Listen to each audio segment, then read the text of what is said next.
निम्न प्रकार के विवाहों में से देवर विवाह कौन सा विवाह है? सही आंसर होगा पति के भाई के साथ। अगला प्रश्न है, लोगों के केंद्रीय नगरों से पास पड़ोस के क्षेत्र में लघु समुदाय में रहने के लिए चले जाने को कहा जाता है उपनगरीकरण। प्राचीन नगरों के विकास की निम्नलिखित शर्तों में से कौन सी एक सर्वाधिक महत्ता थी? तो वो है प्रौद्योगिकी नवाचार। हिंदू विधवा पुनर्विवाह अधिनियम किस वर्ष पारित हुआ था? तो ये पारित हुआ था 1856 ईस्वी में, जो कि इस नियम के तहत हिंदू विधवाओं को पुनर्विवाह की अनुमति दी गई थी, जिससे समाज में उन्हें नई पहचान मिली। अगला प्रश्न, मातृ पक्ष की ओर से कितनी पीढ़ियों तक के सदस्यों में विवाह संबंध नहीं है?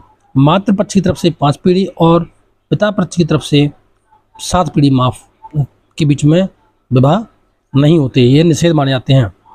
आनुवंशिक शुद्धता और पारिवारिक संबंधी सुरक्षा के लिए ये नियम बनाए गए हैं। एक समूह के रूप में उपकुल यानी ट्रिबल किसके निकट है? संस्था के, जाति के, समुदाय के, गोत्र के। तो सही आंसर है गोत्र के। सिंधु घाटी सभ्यता की सबसे प्रभावशाली विशेषता क्या है?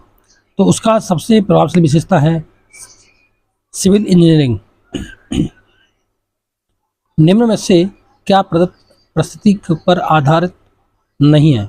निम्न में से क्या प्रदत्त परिस्थिति का आधार नहीं है? तो इसका आधार नहीं है प्रजाति भिन्नता, व्यापार वैधता, जातिगत सदस्य और जैविक विश्वास। तो सही आंसर हो जाएगा प्रजाति भिन्नता।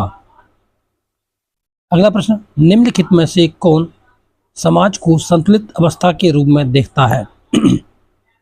तो सही आंसर है टायलर। टायलर समाज को एक संतुलित अवस्था के रूप में देखता है। उनका मानना है कि समाज में विभिन्न संस्थानों एवं संबंधों के बीच संतुलन होता है, जिससे समाज स्थिर रहता है।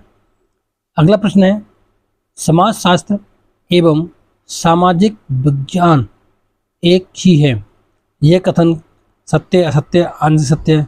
सही आंसर होगा असत्य है।